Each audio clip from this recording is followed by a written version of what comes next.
Hello बच्चा party की हाल चाल। आज हम जानने वाले हैं कि geometrical meaning of zeros for polynomial क्या होता है। देखो, ग्राफ के द्वारा पॉलिनोमियल के जीरोज फाइंड करना ही जियोमेट्रिकल मीनिंग कहलाता है। ठीक, तो इस ग्राफ के द्वारा क्या आप लोग बता सकते हो कि इसमें कितने जीरोज हैं? देखो, क्वेश्चन दो तरीके से पूछा जा सकता है। पहला कहेगा जीरोज बताओ पी ऑफ एक्स के, जीरोज बताओ। ठीक है, और दूसरा पूछा जा सकता है जीरोज बताओ पी ऑफ वाई के, पी मतलब पॉलिनोमियल। ठीक है, पी ऑफ एक्स के जीरोज बताओ, पी ऑफ वाई के जीरोज बताओ। तो देखो, पी ऑफ एक्स बराबर होता है वाई के और पी ऑफ वाई बराबर होता है एक्स के। ठीक है, अगर यहाँ पे एक्स है तो इधर वाई आएगा, यहाँ वाई है तो यहाँ पे एक्स आएगा, अलग अलग होता है। ठीक है, अगर पी ऑफ एक्स पूछा गया है ना, तो एक्स एक्सिस पे देखो, कोई भी लाइन जो है एक्स एक्सिस पे कितने टाइम्स कट कर रही है या फिर उसे टच कर रही है। ठीक, तो हमको सबसे पहले पी ऑफ एक्स निकालना है। एक्स एक्सिस यही है, ये एक्स की पॉजिटिव है, ये निगेटिव, ये वाई की पॉजिटिव, वाई निगेटिव। ठीक, एक्स एक्सिस पे ये लाइन कितने बार टच कर रही है या कितने बार कट कर रही है। देखो, ये पहला पॉइंट हो गया, एक बार इसने कट किया, दूसरा बार कट किया, तीसरी बार कट किया, चौथी बार कट किया और पांचवी बार कट तो नहीं किया लेकिन टच किया। ठीक, 1 2 3 4 5, तो इस लाइन ने एक्स एक्सिस को 5 टाइम्स टच किया है या फिर कट किया है, तो इसके जीरोज 5 हो गए। ठीक, वाई एक्सिस पे देखो, इस लाइन ने वाई एक्सिस को केवल और केवल 1 टाइम ही कट किया, ये रहा, तो इसका 1 0 हो गया। ठीक, अब ज्यादातर क्वेश्चंस में आपको पी ऑफ एक्स ही पूछा जाएगा, बहुत कम चांस है, ओनली 5% चांस है, 5% कि पी ऑफ वाई पूछ लें, तो 95% चांस है पी ऑफ एक्स ही पूछा जाएगा। ठीक, आई होप आप लोगों को अब ग्राफ के द्वारा पॉलिनोमियल के जीरोज आप निकालना सीख चुके होंगे। ठीक है, अभी एक्सरसाइज 2.1 पूरी इसी ग्राफ के ऊपर है, तो आगे के क्वेश्चन हम वहीं पर करेंगे और बहुत ही आसान है, वैसे भी गाजर का हलवा है एकदम।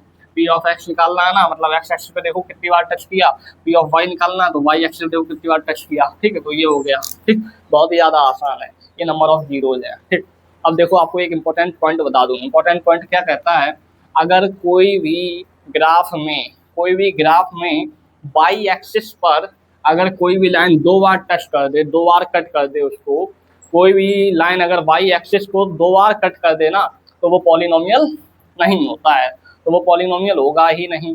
अगर मान लो पी ऑफ वाई की वैल्यू यहाँ पे 2 आ गई, मतलब वाई एक्सिस को अगर किसी ने 2 बार कट कर दिया तो वो पॉलिनोमियल नहीं होगा। पहला पॉइंट ये हो गया कि क्वाड्रेटिक पॉलिनोमियल का ग्राफ कैसा होता है। तो देखो, क्वाड्रेटिक पॉलिनोमियल का ग्राफ है ना, वो पैराबोला शेप में होता है। किस शेप में? पैराबोला शेप में। पैराबोला क्या होता है? U shape.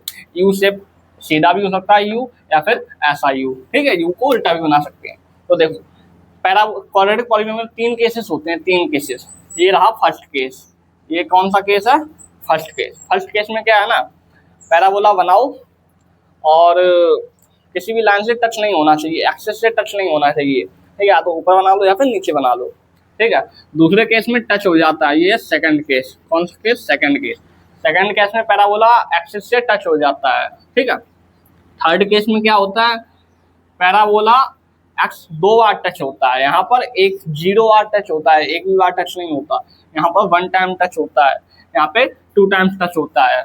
मतलब यहाँ पर पी ऑफ एक्स की वैल्यू अगर पूछी जाए तो 0, यहाँ पर पी ऑफ एक्स की वैल्यू पूछी जाए तो 1, यहाँ पर पी ऑफ एक्स की वैल्यू पूछी जाए तो 2। ध्यान दो, क्वाड्रेटिक पॉलिनोमियल के ग्राफ में 3 केसेस होते हैं। क्वाड्रेटिक पॉलिनोमियल का ग्राफ पैराबोला शेप में होता है। फर्स्ट केस होता है जहाँ पर एक्स एक्सिस को कोई भी लाइन 0 बार टच करती है, एक भी बार टच नहीं करती। दूसरे केस में एक्स एक्सिस पे कोई भी लाइन 1 टाइम टच करती है।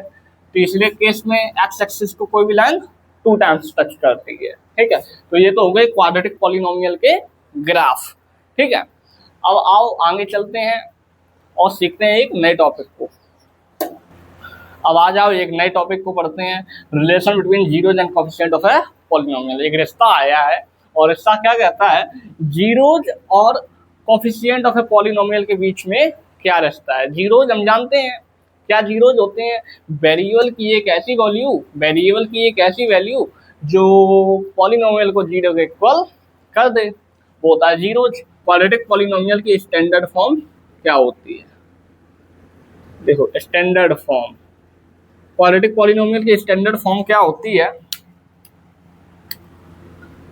A x square plus b x plus c, ये होती है क्वाड्रेटिक पॉलिनोमियल की स्टैंडर्ड फॉर्म। ठीक है, तो देखो जीरो तो पता है वेरिएबल कैसी वैल्यू जो पॉलिनोमियल को जीरो के इक्वल कर दे। कॉफिशिएंट ऑफ ए पॉलिनोमियल, मान लो ये पॉलिनोमियल है तो यहाँ पे एक्स स्क्वायर का कॉफिशिएंट क्या होगा, ए क्या है, कॉफिशिएंट ऑफ एक्स स्क्वायर है, बी क्या है, कॉफिशिएंट ऑफ एक्स है, सी क्या है, कोई सा भी एक कांस्टेंट है। ठीक, ए है variable coefficient of X square, B है कॉफिशिएंट ऑफ एक्स, सी है कोई सा भी एक कांस्टेंट। अब आ जाओ और देखते हैं कि रिश्ता क्या कहलाता है। तो देखो हम पढ़ रहे हैं क्वाड्रेटिक पॉलिनोमियल के बारे में। क्वाड्रेटिक मतलब दो जीरोज मिले हैं हमको, दो जीरोज मिलेंगे। ठीक है, तो दोनों जीरोज को हम एक को अल्फा मान लेंगे, एक को हम बीटा मान लेंगे। ठीक, तो देखो पहला रिश्ता है सम ऑफ जीरोज। तो देखो जीरोज हमको दो मिले हैं। ठीक है, अब कोई से भी हो सकते हैं जीरोज। हमने मान लिया एक जीरो है अल्फा और एक जीरो है बीटा, ये होता है अल्फा ग्रीक लेटर में, ये बीटा। ठीक, इनका सम मतलब अल्फा प्लस बीटा बराबर होता है किसके, माइनस बी अपॉन ए के। ठीक, पहला रिश्ता तो ये हो गया माइनस का बी अपॉन ए। ठीक, दूसरा रिश्ता क्या कहलाता है, देखो दूसरा कहलाता है प्रोडक्ट ऑफ जीरोज। मतलब हमको दो जीरोज मिले हैं ना क्वाड्रेटिक इक्वेशन में, हमको दो जीरोज मिले हैं ना, उनका प्रोडक्ट क्या होता है, दो जीरोज कौन कौन से, अल्फा इंटू बीटा। इनका प्रोडक्ट पता है क्या होगा, प्रोडक्ट होगा इनका सी अपॉन ए के बराबर। ठीक है, सम ऑफ जीरोज होता है अल्फा प्लस बीटा होता है माइनस बी अपॉन ए के, प्रोडक्ट ऑफ जीरोज मतलब अल्फा इंटू बीटा होता है सी अपॉन ए के बराबर। ठीक है, ये दो रिश्ते हैं और ये दोनों रिश्ते बहुत ही ज्यादा इंपॉर्टेंट है भाई साहब। ठीक, दोनों रिश्ते ये कैसे हैं, बहुत ही ज्यादा इंपॉर्टेंट है। अब ये कोई से भी क्वाड्रेटिक इक्वेशन है, इसको मैं प्रूव करके दिखाऊंगा कि ये रिश्ता सच में पक्का वाला रिश्ता है या फिर ऐसा ही नाम का रिश्ता है, रिश्ता ये लोग निभाते भी हैं या फिर ऐसे ही हैं, फालतू का है। ठीक, तो देखो प्रूव करते हैं। तो उसके पहले रिश्ता प्रूव करने के लिए हमको जीरोज की जरूरत पड़ेगी, तो जीरोज हम निकाल लेते हैं। जीरोज कैसे निकालते थे मैंने बताया था, जीरोज कैसे निकालते हैं, इसका जीरो निकालता जीरो के बराबर पुट कर दो। ठीक, अब देखो स्टैंडर्ड फॉर्म होती है a x square plus b x plus c. पहले देख लो स्टैंडर्ड फॉर्म में है कि नहीं है। एक्स स्क्वायर का कुछ कॉफिशिएंट है, यहाँ कुछ नहीं, वहाँ पर एक्स का कुछ कॉफिशिएंट है, ठीक है, कांस्टेंट है, ठीक है ना। ठीक, अब देखो ए और सी की मल्टीप्लाई करो, ए और सी की मल्टीप्लाई करो, यहाँ पे 1 है, यहाँ पे 10 है, 1 की 10 में मल्टीप्लाई करेंगे 10 आएगा। ठीक, अब जो आया था प्रोडक्ट करने के बाद उनकी फैक्टर्स कर लो उनके। ठीक है, 2 5 जा 10, 5 बन जा 1। ठीक, तो देखो 10 के फैक्टर्स कौन कौन से आए, 2 और 5 आया है। कितना फैक्टर्स आया, 2 और 5। ठीक है, तो 10 को ऐसे ऑर्डर में सेट कर दो, मतलब 10 के फैक्टर्स को ऐसे लगाओ कि उनका मल्टीप्लाई तो यही आएगा, वो तो आएगा ही आएगा, उनका सम या फिर डिफरेंस बीच वाले नंबर, बीच वाली मतलब एक्स का कोफिशिएंट आना चाहिए, उनका सम या डिफरेंस ऐसे ऑर्डर में सेट करो। यहाँ पे दो ही हैं तो दो ही, तो बहुत आसान हो गया, दो से ज्यादा होते तो थोड़ा मुश्किल होता था, थोड़ा बहुत ही थोड़ा सा, वो रवा का हलवा होता था, ये गाजर का हलवा है। ठीक, तो देखो यहाँ पर क्या है, 10 के फैक्टर्स कौन कौन से आए हैं, एक आया है 2 और एक आया है 5, एक आया है 2, एक आया 5। ठीक, इनकी मल्टीप्लाई देखो यही होती है। हमको इनका सम या फिर डिफरेंस 7 बनाना है, इनका डिफरेंस तो कभी भी 7 हो नहीं सकता है ना, तो इनका सम 7 हो जाएगा। देखो 2 है प्लस के, ये भी प्लस के, 2 और 5 7 हो जाता है। इनका सम आ रहा है, डिफरेंस बीच में एक्स का कोफिशिएंट आ रहा है और इनकी प्रोडक्ट ये आ रही है, हमेशा चेक करना होता है। ठीक, अब देखो मैंने 7 को इसमें लिख दिया, वेरिएबल दोनों में बांट देना। ठीक है, तो देखो एक्स स्क्वायर प्लस 7x का मतलब 2 और 5, और 2 के साथ भी वेरिएबल बिठा दो, 5 के साथ भी वेरिएबल बिठा दो। ठीक, यहाँ पे 10 तो रहेगा ही अपना। ठीक, यहाँ से देखो पहली दो टर्म्स में से कॉमन क्या मिल रहा है, पहली दो टर्म्स में से कॉमन मिल रहा है एक्स को कॉमन ले लो। यहाँ पर एक्स स्क्वायर का मतलब होता है एक्स की पावर 2 है, मतलब एक्स है 2 टाइम्स। ठीक है, तो एक एक्स बाहर निकाल लिया, भीतर एक एक्स बचेगा, यहाँ से एक्स बाहर निकाल लिया तो एक्स को गायब हो जाएगा, बचेगा 2। ठीक, यहाँ पर देखो, यहाँ पर 5 कॉमन ले लो, ठीक है, 5 निकाल लिया बाहर तो x बच जाएगा। अब देखो 5 की डिवाइड करो 10 में, 10 को डिवाइड देंगे 5 से तो 2 आ जाएगा, ठीक। एक बार चेक कर लो, x square plus 2x plus 5x plus 5 2 या 10, ठीक है, सही आ रहा है, चेक कर लिया मैंने। ये 2 टर्म्स बची, अब एक टर्म ये है, एक टर्म ये है, ठीक। अब दोनों टर्म्स में से कॉमन ले लो x प्लस 2, देखो x प्लस 2 कॉमन है, ये भी हट गया, ये भी हट गया, तो यहाँ से x प्लस 2 जाएगा, x बच जाएगा यहाँ पर, वहाँ से जाएगा तो वहाँ पर 5 बच जाएगा, ठीक। अब दोनों के 0 को इक्वल पुट कर दो अच्छे से, x plus 2 equal 0, x plus 5 equal 0, ठीक। तो यहाँ से x की वैल्यू आ गई -2, बॉर्डर पर जाएगा माइनस का हो जाएगा ना, और यहाँ से आ गई -5, ठीक है। अब देखो इसके जीरोज निकाल लिए मैंने बताया था जो जीरोज निकालते हैं ना वही क्या होते हैं, अल्फा और बीटा होते हैं वही, ठीक है। जो x की वैल्यू मतलब दोनों x की हैं, तो एक 0 आ गया, अल्फा की वैल्यू आ गई -2, ठीक, और एक आ गई बीटा की वैल्यू -3। अब इसको प्रूव करते हैं नेक्स्ट पेज पे कि रिलेशन ये सच में काम करता है या फिर नहीं काम करता है, ठीक है। तो ये बात याद रखना, अल्फा प्लस बीटा क्या होता है, -b/a होता है, अल्फा इंटू बीटा क्या होता है, c/a। आ जाइए और रिलेशन को वेरीफाई करते हैं, ठीक। तो देखो हमारे पास क्वाड्रेटिक पॉलिनोमियल क्या थी, वो हमारे पास पॉलिनोमियल थी x² प्लस 7x प्लस 10, ठीक है। तो सबसे पहले क्या करेंगे ना, इसको कंपेयर कर लो सबसे पहले, ऑन कंपेयरिंग विद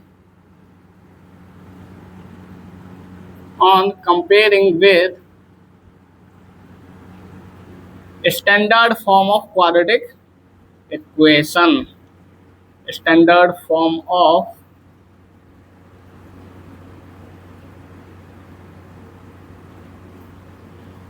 मतलब ये जो था ना, ये पॉलिनोमियल एक था ना, ये क्वाड्रेटिक पॉलिनोमियल, इसको कंपेयर कर दो standard form of quadratic equation से, ठीक है। स्टैंडर्ड फॉर्म क्या होती है इसकी, मैंने पहले ही बताया था, ax² plus bx plus c, ये होती है इसकी स्टैंडर्ड फॉर्म, ठीक है। जब इसको कंपेयरिंग करेंगे तो देखो x² का कॉफिशिएंट होता है a, x² का कॉफिशिएंट a, जहाँ कुछ नहीं वहाँ 1, मतलब a की वैल्यू क्या आ जाएगी, 1 आ जाएगी, ठीक। x का कॉफिशिएंट b, यहाँ पर x का कॉफिशिएंट 7, मतलब b बराबर हो जाएगा 7 के, ठीक है, b की वैल्यू 7। c देखो, c होता है कांस्टेंट पूरा, तो c की वैल्यू 10, ठीक है। हमने a और b और c की वैल्यू निकाल ली, ठीक है। अब देखो रिलेशन क्या था, 2 रिलेशन थे ना, 2 रिश्ते थे। पहला रिश्ता क्या था, सम ऑफ जीरोज वाला, ठीक, सम ऑफ जीरोज वाला। सम ऑफ जीरोज क्या होते थे, अल्फा प्लस बीटा, मतलब दो जीरोज आए थे ना, 2 जीरो, एक को माना अल्फा एक को माना बीटा, वो बराबर होना चाहिए था -का b/a के, ठीक है। तो देखो अल्फा क्या आया था, पिछले में दो जीरोज कौन कौन से थे, जब इसको सॉल्व किया था, एक 0 आया था -2 और एक 0 था -5, ठीक है। अब किसी को भी अल्फा मान लो, किसी को भी बीटा मान लो, आगे पीछे कर सकते हो आराम से, ठीक। तो देखो अल्फा मान लिया मैंने -2, बीटा मान लिया मैंने -5, यहाँ पे प्लस का चल रहा है, जब 2 साइन साथ में आ जाए तो यहाँ पे ब्रैकेट लगा लो माइनस का। बी की वैल्यू क्या है, देखो बी की वैल्यू 7, ए की वैल्यू 1, ठीक। अब देखो -2 तो ऐसा ही रहेगा, इस ब्रैकेट का मतलब होता है मल्टीप्लाई, प्लस और माइनस, प्लस की माइनस मल्टीप्लाई होगी तो माइनस आ जाता है, पता ही है। यहाँ पे -5, ठीक है, यहाँ पे -7, नीचे 1 लिखो चाहे ना लिखो, ठीक। -2 और -5 कितना हो जाएगा, -7, क्योंकि अगर दोनों नंबर माइनस के हैं तो ऐड कर देते हैं, निशान माइनस का आता है। अब देख लो भाई, LHS बराबर है RHS के, ठीक है। तो ये तो प्रूव हो गया। दूसरा रिलेशन क्या था, दूसरा था प्रोडक्ट ऑफ जीरोज, क्या था, प्रोडक्ट ऑफ जीरोज, ठीक। प्रोडक्ट ऑफ जीरोज में क्या होता था, 2 जीरो होते थे, कौन कौन से जीरो, एक होता था अल्फा, एक होता था बीटा, इनकी प्रोडक्ट किसके बराबर होती थी, c/a के, ठीक है। तो देखो अल्फा कोई सा भी मान लो, अल्फा मान लो -2 है और बीटा मान लो -5 है, c की वैल्यू 10 है, a की वैल्यू 1 है, ठीक। अब देखो माइनस की मल्टीप्लाई माइनस में हो रही है तो प्लस आ जाता है, ठीक है, प्लस लिखो या फिर ना लिखो, 2 5 जा 10 हो जाएगा, यहाँ पर भी 2 5 जा 10, नीचे 1 लगाओ या ना लगाओ। तो देखो भाई LHS बराबर आ गया RHS के, आ गया कि नहीं आ गया, ठीक है। तो यहाँ से लिख दो हैंस वेरीफाइड, तो ये लो भाई साहब वेरीफाई हो गया ये, हैंस वेरीफाइड। तो ऐसे आप वेरीफाई भी कर सकते हो कि आपने जो जीरोज निकाले हैं वो सही हैं या फिर गलत हैं, ठीक है। सबसे पहले जो क्वाड्रेटिक इक्वेशन दी गई है उसको तुम सॉल्व कर लो, उसके जीरोज निकाल लो, फिर इसको स्टैंडर्ड फॉर्म से कंपेयरिंग कर दो, और सम ऑफ जीरोज का फॉर्मूला ये पता होना चाहिए कि तो मैंने अल्फा प्लस बीटा बराबर माइनस बी अपॉन ए होता है, और अल्फा डॉट बीटा सी अपॉन ए के बराबर होता है, ही पता होना चाहिए बस। तो आज का टॉपिक हुआ खल्लास, और कल से हमारी एक्सरसाइज 2.1 होगी स्टार्ट, ठीक है। और अगर आपने अभी तक चैनल को सब्सक्राइब नहीं किया है तो चैनल को सब्सक्राइब कीजिएगा, लाइक करिए और अपने दोस्तों को भी शेयर करिए, ठीक है। तब तक के लिए बाय बाय।